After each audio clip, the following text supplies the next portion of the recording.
prônent tous une meilleure reconnaissance et protection des droits fonciers légitimes des communautés dans les gestions des terres au Bénin, à l'instar des autres pays africains. Pour ces acteurs venus de diverses contrées du Bénin et de la sous-région ouest-africaine, la gouvernance foncière responsable est une nécessité impérieuse. Il est pertinent de faire une analyse croisée des dispositions juridiques foncières au Bénin face aux directives volontaires de gouvernance foncière de la FAO qui ont été adoptées en 2012, mais aussi avec la décision 26 du COP 14 pour voir quels sont les points d'entrée dont nous pouvons utiliser pour appuyer la mise en œuvre de cette décision, mais aussi quelles sont les lacunes ou bien quels sont les points sur lesquels nous pouvons nous engager pour une amélioration. L'Afrique devait aller à des nouvelles politiques foncières.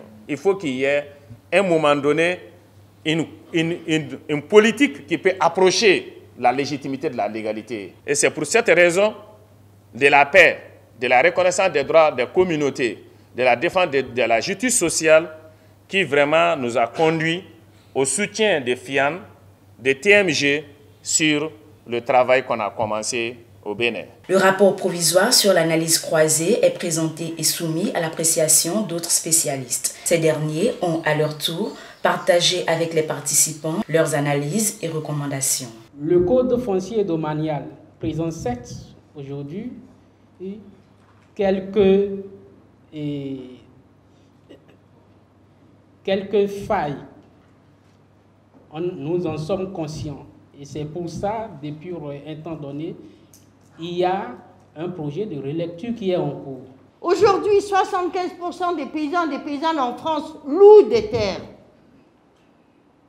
De plus en plus, les terres sont ce qu'il peut arriver avec les élevages, là, avec des actions, des parts sociales. On a créé des coopératives, des sociétés civiles. Tout se fait maintenant par transaction de parts sociales. Qu'est-ce qu'on veut?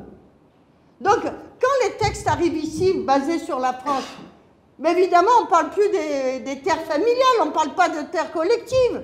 Ça n'existait pas chez nous. Le cadre politique, s'agissant donc de la matière foncière domaniale, se base sur le livre blanc donc, de politique foncière domaniale. Ce livre, adopté en 2011, consigne les choix donc, du Bénin en matière foncière domaniale. Et après, j'ai pu ressortir les points saillants, notamment les efforts donc, qui ont été fournis, les avancées dans ce cadre politique, juridique et légal, tout ce qui peut être comme force relevée, avant de tomber donc, sur les points d'attention sur lesquels il faudra vraiment travailler maintenant pour attirer l'attention. Il faut noter que l'institution de l'attestation de détention coutumière ADC a été quand même une avancée majeure pour permettre, pour faciliter, pour assurer la sécurisation des terres rurales, des terres agricoles, des terres sans titre et sans acte. Mais il est noté également que dans l'opérationnalisation de la délivrance de ce acte, avec les populations, avec les requérants au niveau des mairies, il y a des pistes que nous avons explorées. Dans le fond, dans la forme également, c'est un rapport acceptable.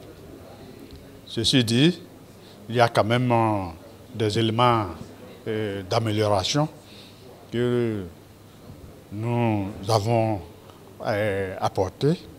Il se fait que, à la lecture de plusieurs dispositions de notre code foncier domanial, c'est vrai, il y a beaucoup d'efforts que le législateur a fait, mais il semble qu'il y a encore des efforts à fournir pour mieux cerner ce que nous, sociojuristes, nous appelons l'endogénéité juridique. L'atelier de ce 12 octobre à Cotonou a donc en partie permis d'amender le rapport d'analyse croisée des dispositions juridiques et légales du foncier global en lien avec les sous-secteurs de l'agriculture, du pastoralisme, de la foresterie au niveau national et les instruments internationaux de gouvernance foncière. Les travaux devraient se poursuivre entre les parties prenantes pour disposer d'un document définitif qui regroupe à la fois des arguments techniques et juridiques pour en faire des plaidoyers à l'endroit des législateurs.